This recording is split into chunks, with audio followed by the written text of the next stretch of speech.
손을 많이 써서 힘줄염 아니면 손가락을 다쳐서 그리고 이제 퇴행성 관절염 중년 여성에서 많이 생긴다고는 되어 있는데 소아에서도 류마티스 관절염이 생길 수가 있고 65세 이상 노인분들에서도 류마티스 관절염이 생길 수 있기 때문에 의심의 끈을 놓지 않는 것이 중요할 것 같습니다.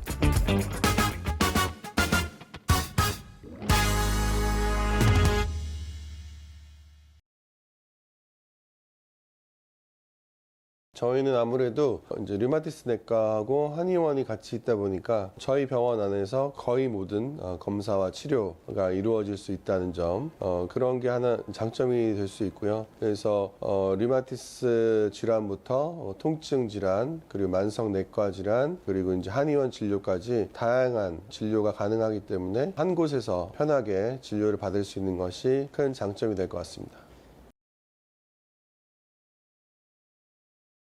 네, 이제 저희 병원에도 이제 손가락이 불편해서 오시는 분들이 굉장히 많으시거든요. 그래서 손가락이 뻣뻣해서 오시는 분들, 손가락이 붓고 아파서 오시는 분들도 계시고, 또 손목이 붓고 아파서 오시는 분들도 계신데, 이 모든 환자분들이 다 류마티스 질환을 갖고 계신 건 아니고, 손을 많이 써서 힘줄염 또는 건초염이 생겨서 오시는 분들도 계시고요. 진짜 류마티스 관절염이 생겨서 그런 증상으로 오시는 분들도 계시고, 아니면 손가락을 다쳐서 오시는 분들도 계십니다. 그리고 이제 퇴행성 관절염 때문에 손가락 통증이 생겨서 오시는 분들도 계십니다.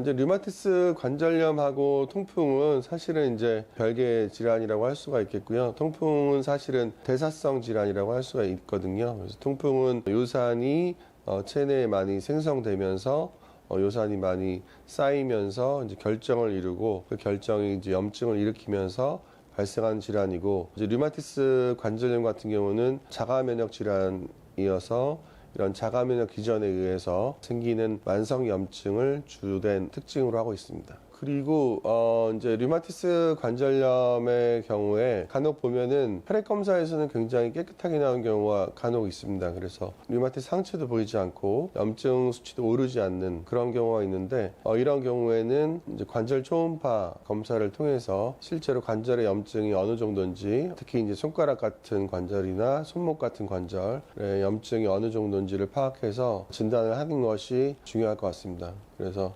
이렇게 이제 검사상 깨끗하게 나오는 경우에 류마티스 관절염 진단을 놓치게 되는 경우가 있기 때문에 이러한 경우에도 관절 초음파 검사를 꼭 시행을 해서 류마티스 관절염은 아닌지를 확인을 하는 것이 중요할 것 같습니다.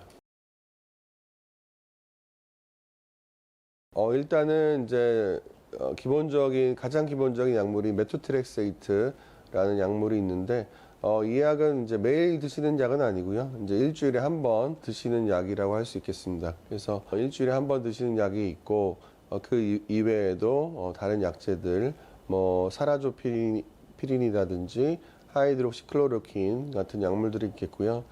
초기 이제 급성기 염증이 심한 경우에는 스테로이드나 아니면은 소염제 등을 이제 사용하는 경우도 있는데요. 특히 이제 메토트렉세이트 같은 경우는 간혹가다 이제 약물 복용법을 잘 몰라서 매일 드시고 나서 이제 간 수치가 올라가고 간 손상이 오는 그런 경우를 다른 곳에서 이제 보게 되는 경우도 있는데, 이 약물은 이제 일주일에 한 번 드시는 것이 가장 중요하다고 할 수 있겠습니다.